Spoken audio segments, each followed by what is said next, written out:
Video games are a fascinating topic to think about.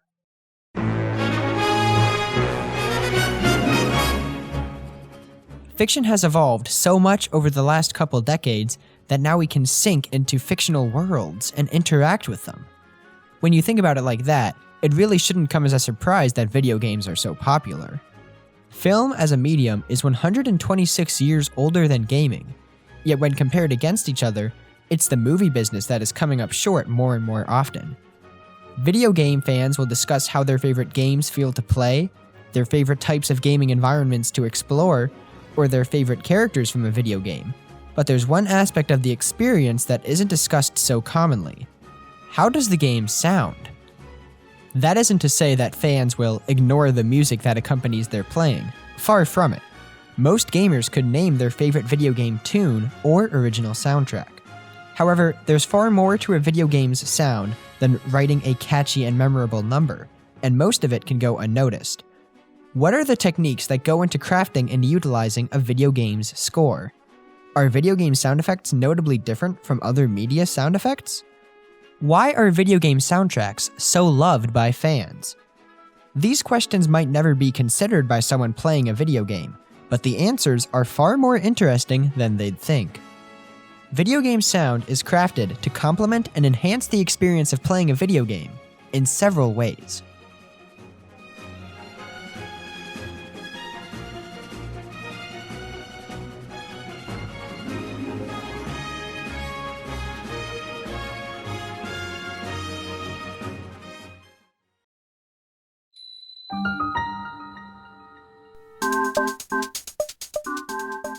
First off, it's useful to go over a brief history of video game sound to fully appreciate the tools that composers work with today.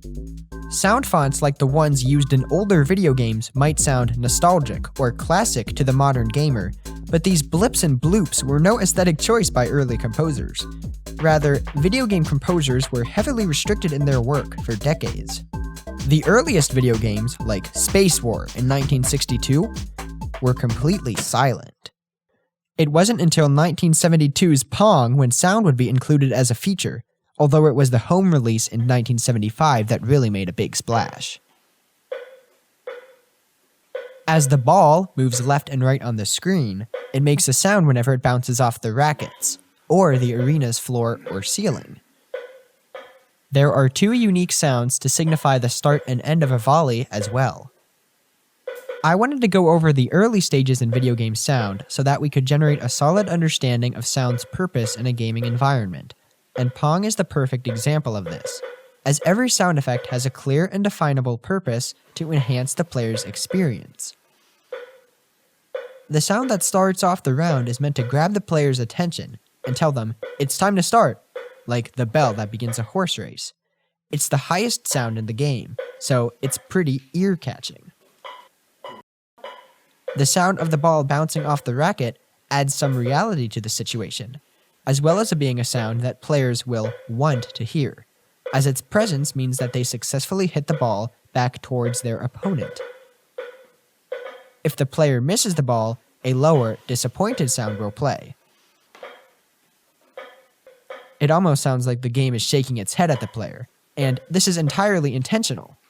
For a player to have investment, not only do the wins have to feel like something, but the losses also have to feel like something. We'll be discussing sound effects and their purpose more later, but it's important to grasp the idea that every sound in a video game has a purpose, though that purpose might not always be as clear as Pong's sound effects are. Unfortunately, the video game market would experience a crash in 1977. And it would be 1978's Space Invaders that would set it back on track. Space Invaders features a really cool audio trick. As the player destroys aliens, the remaining ones will descend the screen faster and faster, and the music, nothing more than a rhythmic bass sound, will become faster and faster in turn.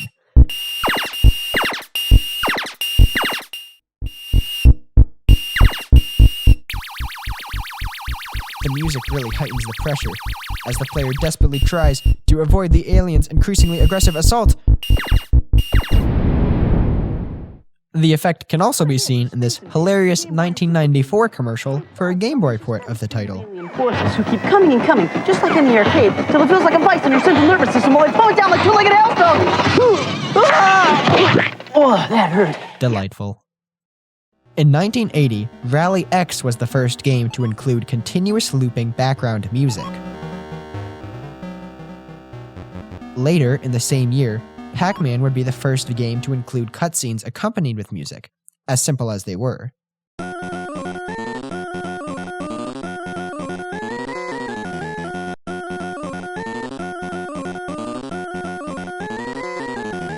Before these two games, sound engineers were faced with a problem. The sound chips weren't capable of enough range, and sound effects and music couldn't play at the same time. However, starting with Rally X and Pac-Man, arcade machines had dedicated sound chips with more space for music and sound effects. So composers were met with a lot less restriction. Music still took a backseat to sound effects, though in this case, the reason is pretty obvious. In an arcade, before anything else, a player has to notice a machine. One of the most effective ways to do this was with sound effects. Sound effects could signal a player walking by what kind of game it was, be it a shooter, a platformer, or some kind of fighting game. The only music you'd find on most arcade machines was a brief introductory theme, and more importantly, a game over theme. Music would usually only play when there wasn't any gameplay going on, as it required so much memory. The game over theme, specifically in arcades, pulls double duty, both telling the player that they lost and telling any arcade goers nearby that the machine might be unoccupied soon, and they could play next. Sound effects and music were constantly shortchanged in exchange for more space given to graphics. It was a challenge to be able to define all the sound effects the game required and still have space for adequate music. But in 1985, the Nintendo Entertainment System was released, and this is when things start to get very interesting.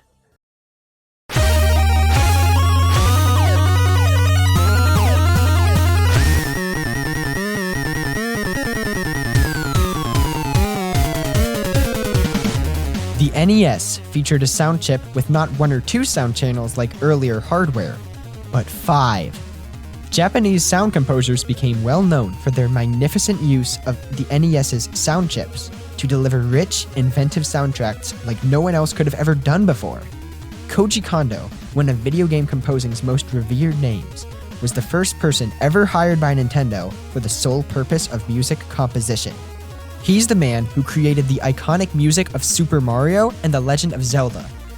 In 1986, Koichi Sugiyama, a classically trained musician with experience writing orchestral pieces, wrote the music for the NES game Dragon Quest, and was the first video game composer to record his music with a live orchestra, releasing this orchestrated version of the OST the same year as the game on CD. This era was monumental for the future of video game music. Before the NES, composers were often programmers who had free time and, best case, a little music experience. But now, trained composers were being hired and video game soundtracks were being sold on CDs. Video game music was no longer an afterthought by the game developers, and it could no longer be ignored by the players. In 1987, the first video game music concert was held in Suntory Hall in Tokyo, Japan. It was called Dragon Quest in Concert Family Classics Concert. What it lacked in a snappy name, it made up for in legacy. Now, video game music concerts are anticipated events at conventions, expos, and even award shows. In the 1990s, the CD-ROM was introduced, quickly becoming the composer's best friend. It meant an end to almost all restriction on the composer's part. Now they could use any number of live instruments, vocals, dialogue, and be reasonably sure of how their music would sound from any output source. Of course, space was still an issue, as graphics continued to hoard the lion's share. But once audio compression techniques like MP3, released in 1993, were introduced, problems like that seemed to melt away. Funnily enough, now the greatest concern when it came to music was the looping. Since music was stored on a disc, it literally had to move back to start again once a track reached its end, leaving a small gap. It's amazing how the field shifted in such a short time to allow for such simple problems to become the composer's greatest obstacle.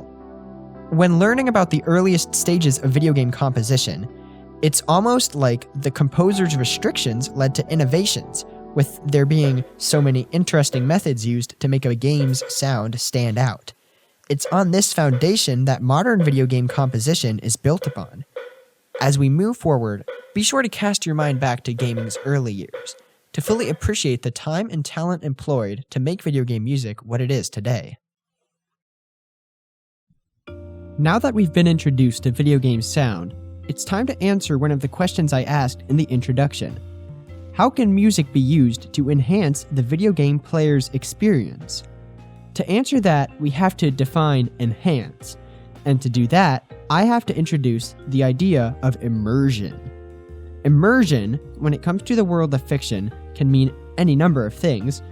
It's when the viewer or reader or player forgets that they're watching a movie or reading a book or playing a game. To many, immersion is the purest form of entertainment. Immersion involves sinking into the form of media you are consuming. But what can composers do to assist with immersion when it comes to a video game? According to Dr. Paul Cairns and Emily Brown, there are 3 levels of immersion: engagement, engrossment, and total immersion. Engagement in a gaming environment is the player's willingness to invest time, effort, and attention to the video game.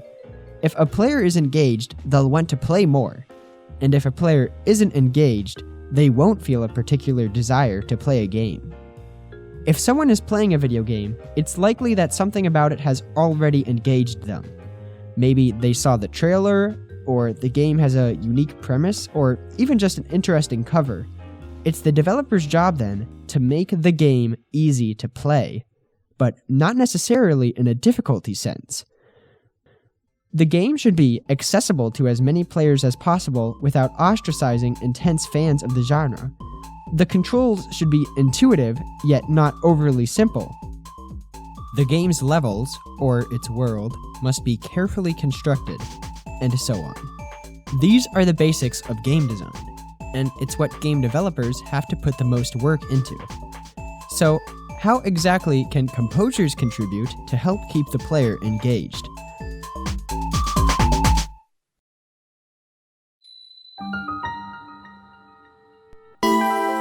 Sometimes, when playing a video game, especially one with a more open world feel, it can be hard to figure out where to go and what to do. Developers don't want players to become frustrated with unclear goals. While it may seem at first that music can't contribute much on this front, it can actually be much more helpful than you can imagine. Video game music has the ability to subtly nudge a player in certain directions when used correctly. One time-honored, if simple method is to utilize the absence of music to direct the player away from uninteresting locales. Players will more often than not explore areas accompanied with music for longer, and the dissatisfaction derived from the feeling of emptiness that the lack of music creates will gently ward players away from areas that aren't meant to be explored. Now, I'd like to pause for a moment and introduce to you The Legend of Zelda: Breath of the Wild, one of the most well-crafted games I've ever played. As I was researching different techniques used by video game composers and game developers, I kept thinking to myself, I remember something like that in Breath of the Wild. Since I'll be using this game to draw several examples from throughout this project, I figured I'd give it a bit of a formal introduction. Breath of the Wild is a game all about exploration. So, it's no surprise that it utilizes this Navigational Assistance technique. Throughout the game's map, players will come across stables and towns that act as sort of checkpoints scattered about Hyrule, the game's setting. These areas will host NPCs, non-player characters, that can be interacted with and give out side quests, as well as small troves of goodies for those who search in every nook, cranny, and crate that's sitting around. Stables and towns are also some of the only locations in the game's open world that feature music. In fact, you're hearing the stables music right now. Players, enticed by pieces like this, are more likely to see all there is to offer in an area than if a location was completely silent. Another way that music can contribute to a player's sense of direction is through musical hinting. This involves drawing the player in using music, or playing a musical cue when an important item appears on screen. An example of this from Breath of the Wild is with the character of Cass. Cass is a musician who travels around Hyrule, seemingly at random, investigating places he's heard songs about. Cass actually gives you clues about how to find hidden shrines, areas that house valuable collectibles. And he does this by singing you a song.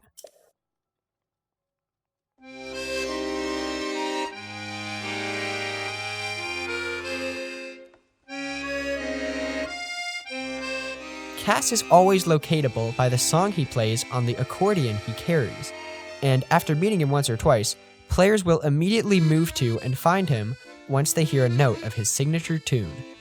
All it takes is a glance at the comments section of the video upload of his theme to see what I'm talking about. Especially since Breath of the Wild is a mostly subdued game musically, hearing a song while exploring acts as a beacon to the player shouting, "Interesting stuff over here!" One last sequitur in this particular section, I'd like to quickly define diegetic and non-diegetic music. The terms have this almost polarizing aspect when it comes to more musical-oriented media, but I promise we don't have to make it that complicated. We'll dive deeper much later, but for now, diegetic music is music that is literally playing in a fictional world, where both the audience and the characters can hear it. Picture a boombox in the background of a movie scene. Non-diegetic music is music that exists only outside the fictional world, where only the audience can hear it. Movie scores are a perfect example of non-diegetic music. I bring this up because Cass is pretty much the only source of diegetic music in the game. Breath of the Wild is a super unique entry in the Legend of Zelda series because it features music so rarely. So instances with music will always stand out and be memorable to the player.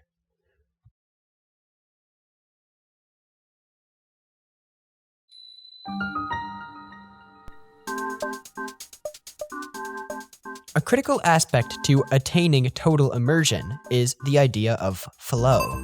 Developers want a player's actions to feel like reactions, with as little conscious thought as possible. In most cases, puzzles and puzzle games are notable exceptions. The moment a player stops and thinks, "What should I do now? What's going on?" is the moment when their sense of engagement is threatened. To keep that from happening, developers must make it abundantly clear to the player exactly what they're doing in any given moment. It's imperative to create a clear discrepancy between different modes of gameplay, like combat and exploration. One way to do this graphically is to have the player's health bar disappear in exploration sessions, then reappear when it's threatened in combat. Music makes an excellent indicator for combat state. Once the player is spotted by an enemy, anxious, high-energy music kicks in, putting the player on edge and ready to fight. In Breath of the Wild, one of the most dangerous and observant enemies is the Guardian, a gigantic, spider-like robot with a powerful laser attack. As soon as a Guardian spots you, a distinctive robotic piano theme begins to play, sending panic into an unprepared player's heart.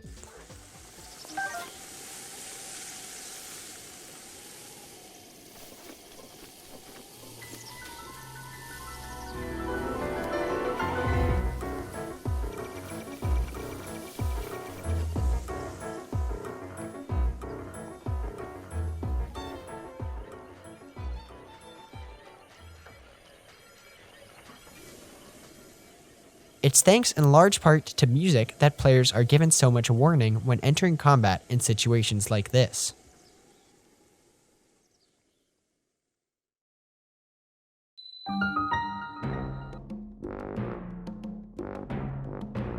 This is a very simple effect, and I guarantee most everyone has experienced it before.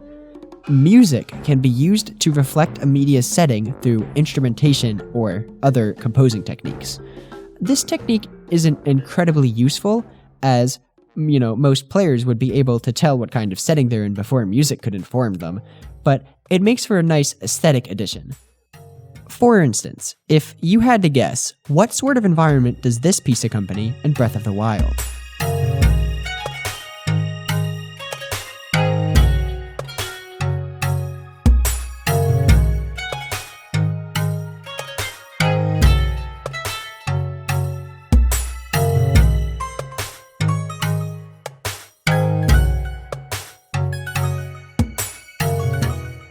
A discussion on the origin of these associations would probably be pretty interesting, but I'd bet that the sitar or the lyre brought to your mind a desert, and you'd be right.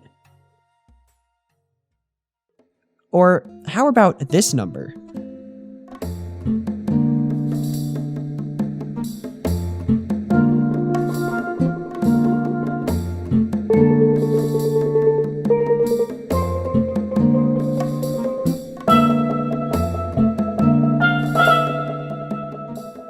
The steel drum reminds you of a beach, doesn't it? This had to be one of the most interesting facts I've really thought about for this project. The associations we create in our minds are powerful enough to create an entire setting just from a small slice of music.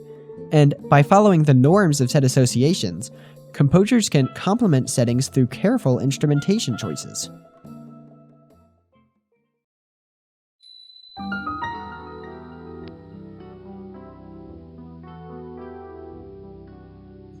If art is how we decorate space, then music is how we decorate time. In fact, music is entirely built on time.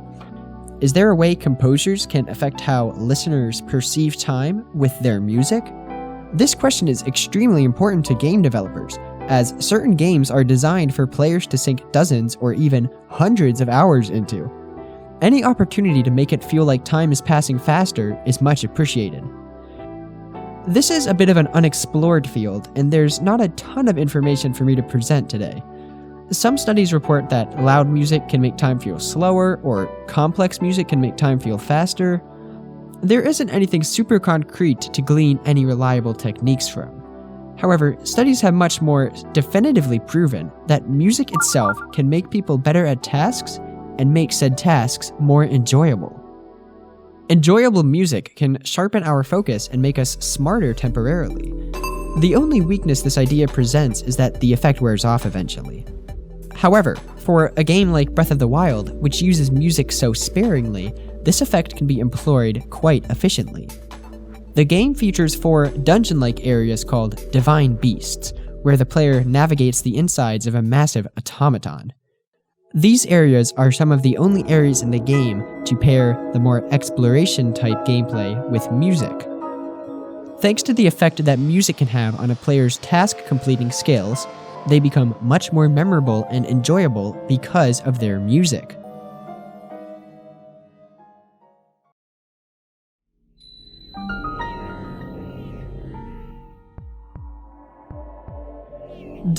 Does anyone else feel a little afraid right now? Just me?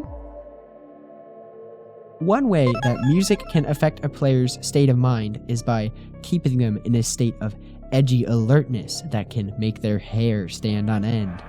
This can be done by incorporating dissonant chords, or not adhering to a discernible time signature.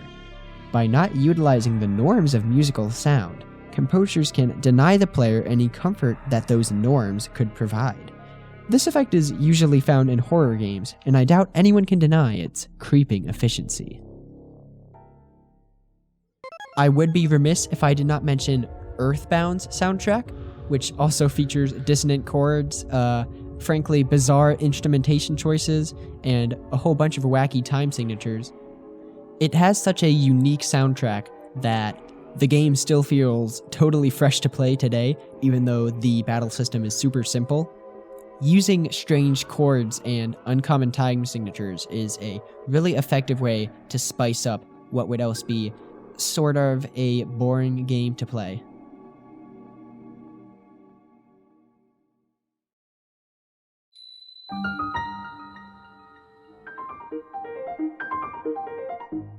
Sometimes, music can act as an audience for the player, responding to their actions. An obvious example of this is the game over music that's a common staple in the video game world. This music can either empathize with the player's plight,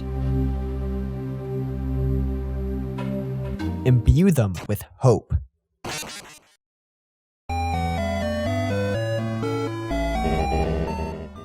or laugh at them.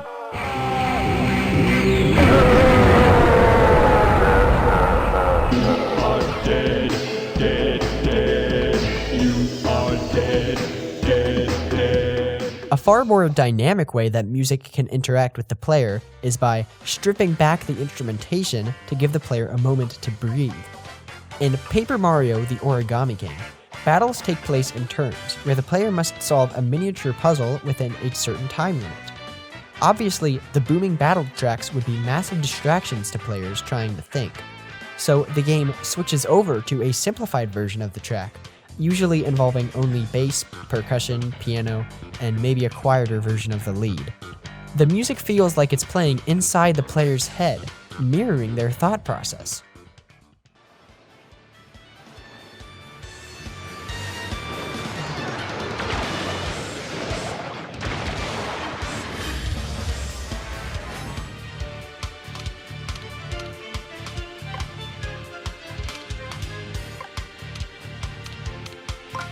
The opposite effect can be obtained by adding instruments during intense moments in battle. In Breath of the Wild, the players can encounter burrowing creatures called Moldugas. As the Molduga creeps after the player, completely submerged in the earth, a suspenseful, subdued piece begins to play.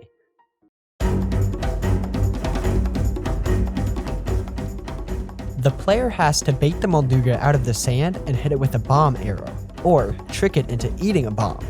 Once the Molduga is vulnerable to attack, the orchestra kicks into high gear, adding energetic strings that flood the player with motivation. Here, take a listen to the effect in action.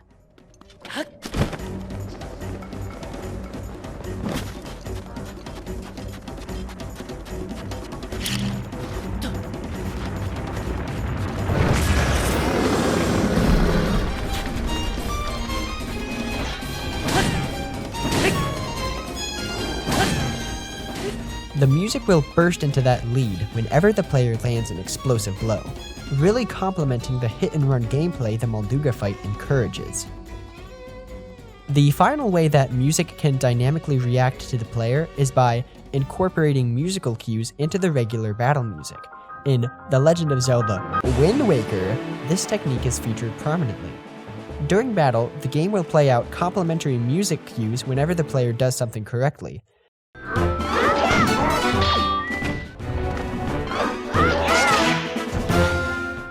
As well as playing disappointed musical cues whenever the opponent lands a blow. With a system like this, every battle feels engaging and dynamic. Another example I have to bring up is the cooking music from Breath of the Wild. The player can mix ingredients to create different dishes, and the game plays a different tune depending on how well it turned out. It's so charming. Just take a listen.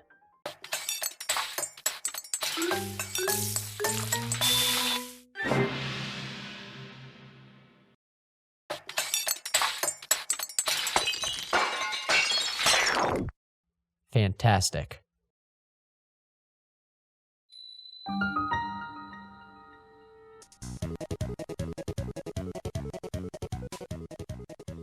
The idea of the musical leitmotif is pretty interesting for our purposes, because while most of the techniques discussed in this project affect the player even if they don't notice them, leitmotifs are often subtle enough that unless you're actively listening to the music in some capacity, you might not pick up on them. So, what is a leitmotif? Basically, a leitmotif is a musical phrase that's associated with a particular character, location, or theme. Let's take a simple example from Splatoon. In Splatoon and Splatoon 2's story modes, each level ends with a celebratory little jingle entitled Onward in the game's soundtrack.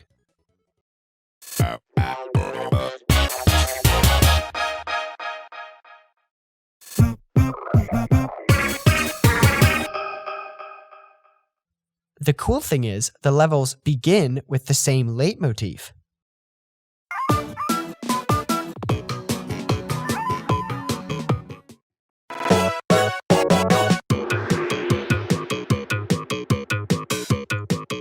onward leitmotif acts as a bookend for the player's actions within the game. The leitmotif shows up notably one more time in the story mode, in the final boss fight.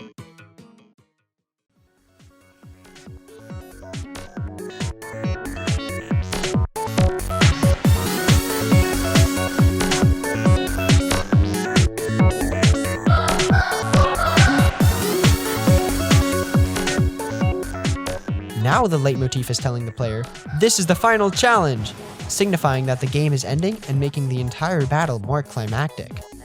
It's in ways like this that leitmotifs can communicate ideas to the player without having to spell it out for them. A theme in a video game is a piece of music associated with a particular character or just an entire game. Themes are meant to convey aspects of characters or emotions that complement the game's main story. When used well, themes can describe a character to the player without using a single word. Character themes are often found in visual novel types of games, where character writing is featured most prominently. Let's take a listen to a character theme from the Ace Attorney series.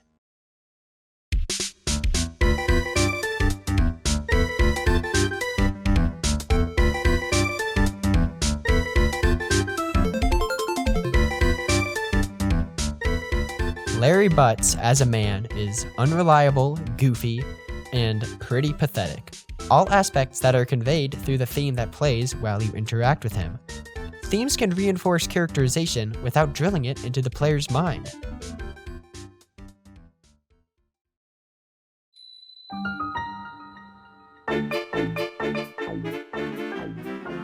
Earlier, I mentioned that we'd discuss diegetic music in more detail later, and I'm happy to say that now is that time. Diegetic music in video games usually comes from some band or radio in an area, often in the form of licensed music purchased for the game. When songs are featured carefully in a game, however, diegetic music can act as a very efficient world builder. In L.A. Noire, the player takes the role of a detective solving mysteries across L.A. in the 1950s. As the player travels between locations, they can listen to radio in the car, which features dozens of era-appropriate hits.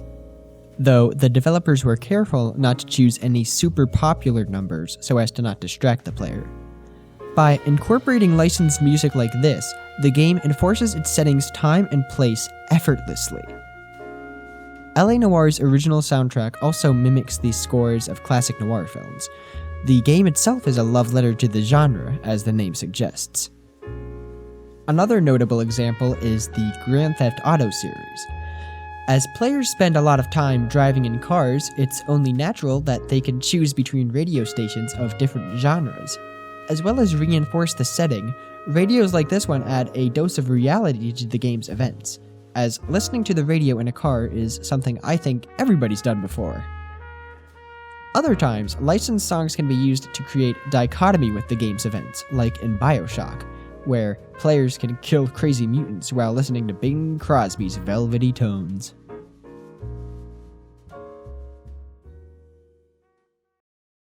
Phew, we've talked about music for quite a bit, huh? We're almost finished, but I wanted to look into video game sound effects and see how, if at all, they differed from sound effects in film and TV. In a live-action film, sound effects are used to supplement the lack of spatial awareness that screens unfortunately provide. Let's say in a TV show or movie, a character places a cup on a table. The mics on set might not pick up the sound, and you might not pick up on the sound if you were literally in the room. But by supplementing the footage with an appropriate sound effect in post, the scene feels just a little bit more real to the viewer. Sound effects in video games are used similarly to create the sense of realism that's lacking with any sort of screen. But there are a few notable differences in the video game genre that come to light when you break sound effects down in more detail. So let's do that by looking at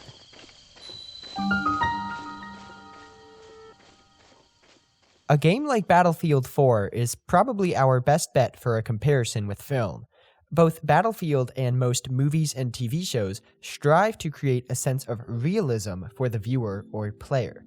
However, Video games are usually more linear than film. That sentence might confuse you, as in video games, players can directly control pretty much everything that happens, while in film, the viewer is a non-factor.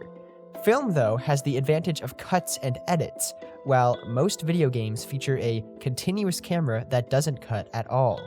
In that sense, video games often have to show a lot more than film with their sound effects.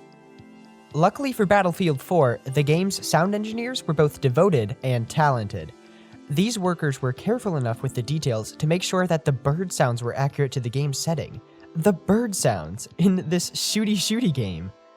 Now that's attention to detail I always love to see. Another example of their extreme attention to detail is with the game's kinediegetic sounds. Kinediegetic sounds being diegetic sounds created by the player.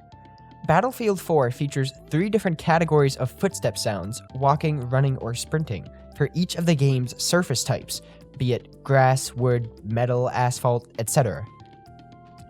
Another area that the sound engineers had to pay close attention to was with the gunshot sounds. Battlefield by nature features a ton of gunshots. However, it's impossible to perfectly simulate how a gunshot would sound in any particular space with our current computing power. The way the sound waves bounce around is just too complicated. To solve this problem, Battlefield's sound engineers recorded a bass sound for each weapon, then a different reverb or tail is recorded in different environments, like indoor small, indoor large, or open field. With multiple variations of tails for each environment, Battlefield's sound engineers made it possible to simulate realistic gunshot noises without having to worry about computer power. Now that we know what distances video game sound engineers have to go to recreate realistic sounds in a video game environment, what about the non-realistic sounds? What role do non-diegetic sounds play in a video game environment? To answer that, let's observe 3 different non-diegetic sounds in Battlefield 4. Mission instructions make an electronic sound as they appear on screen.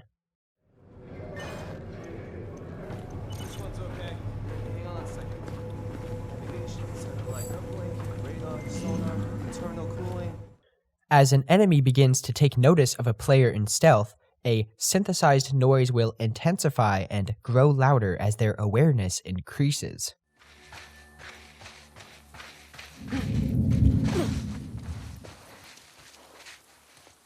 As a player draws near to an item, a small sound effect plays to indicate that they can pick it up.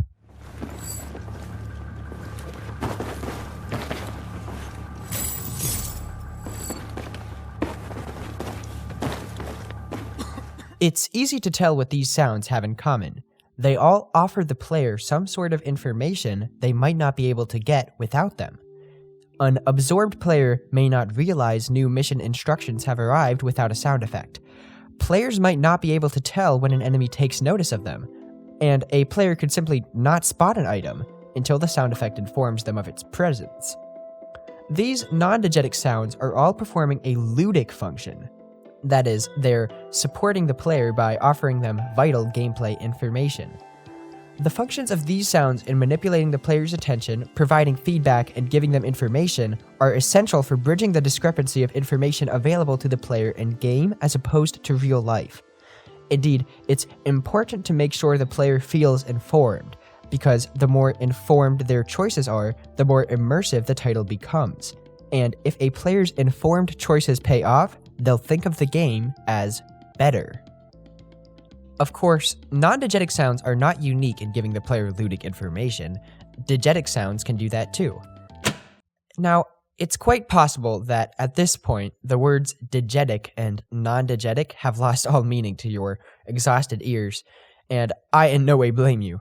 So let's finish our discussion on video game sound by organizing the sounds we've heard by their function and by whom it's heard. Ladies and gentlemen, I present to you the narrative ludic personal social audio spectrum. If you're as tired as I am, you probably can't even begin to define any of those words in your head, but don't worry, we're almost done. Narrative describes audio that's sole purpose is to draw us into a fictional world or narrative. Ludic describes audio that gives us information to help us play a game or motivate us. Personal describes audio that is only heard by the player, and social describes audio that is heard by all entities in a game. The non-diegetic sounds we just discussed are ego-ludic, meaning they provide information and are for the player's ears only. A gunshot would be socio-ludic, as it provides information and can be heard by everyone in the game. The ambience of a level is socio-narrative, as while every entity in the game can hear it, it provides no information and is there to draw us into the fictional world. Ego-narrative could describe any non-diegetic music we hear in the game, as it provides no information and only the player can hear it.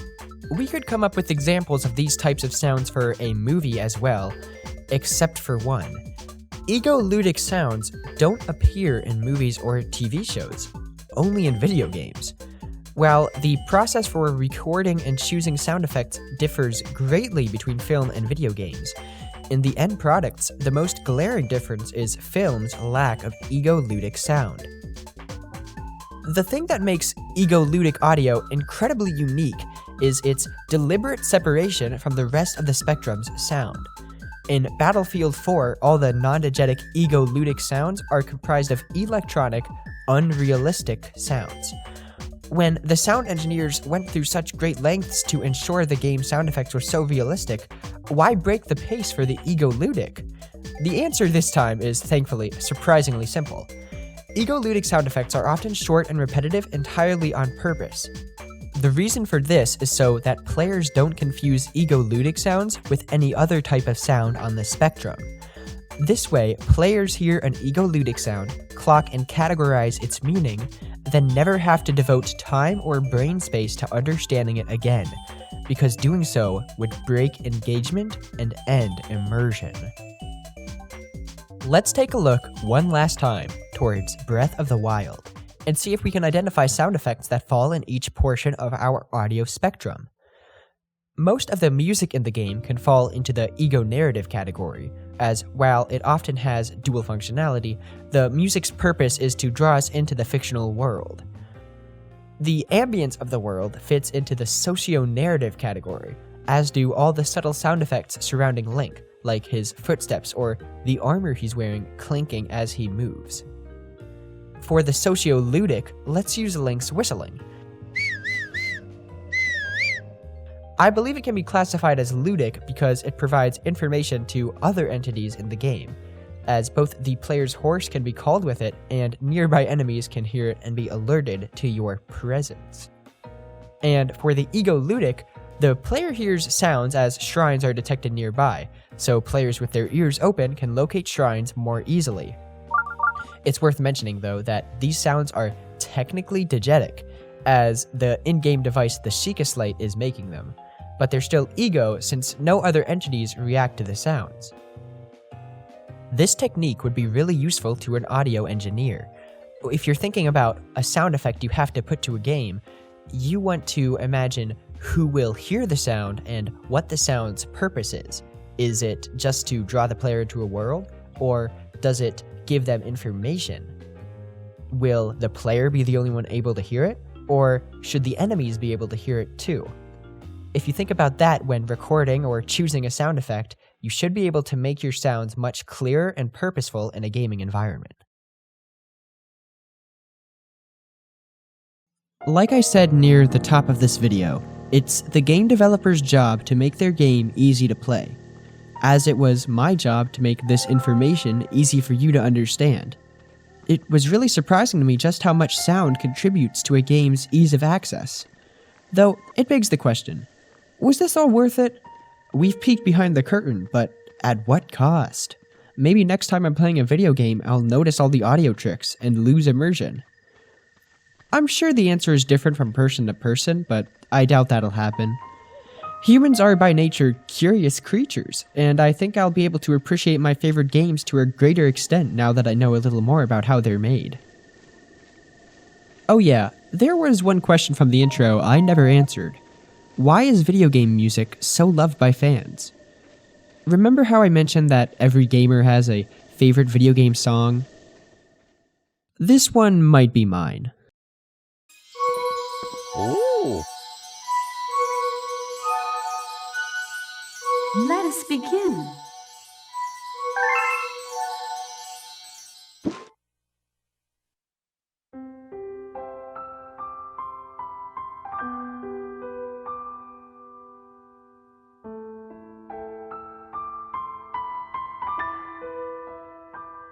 Let me explain why. Super Mario Galaxy was one of the first games I ever played entirely, and I couldn't dislike it if I tried. Whenever I hear this song, I feel like a little kid again. That's the power that video game sound can have. Thanks to these immutable associations the human mind creates, video game music, and even sound effects to some extent, have this unstoppable power to transport us back in time. Thanks to gaming's interactivity, video game music feels like a personal soundtrack, accompanying the player throughout their journey. In my opinion, the best video game soundtracks are the ones that feel like friends, whatever the reason. I think that's why video game music is so beloved.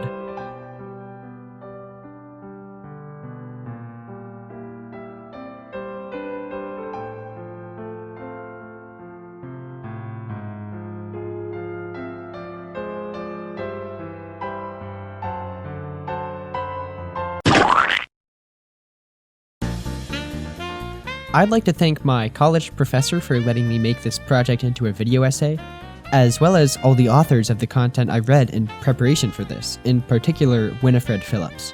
Her book, A Composer's Guide to Game Music, was an enlightening peek into the video game composition world.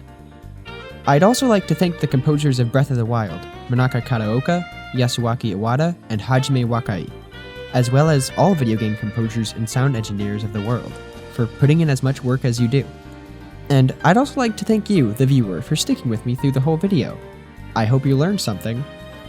Also, if any of my rambling about Breath of the Wild sound design was interesting to you, I'd like to direct you towards the video Invisible Sound Design in Breath of the Wild by Scruffy.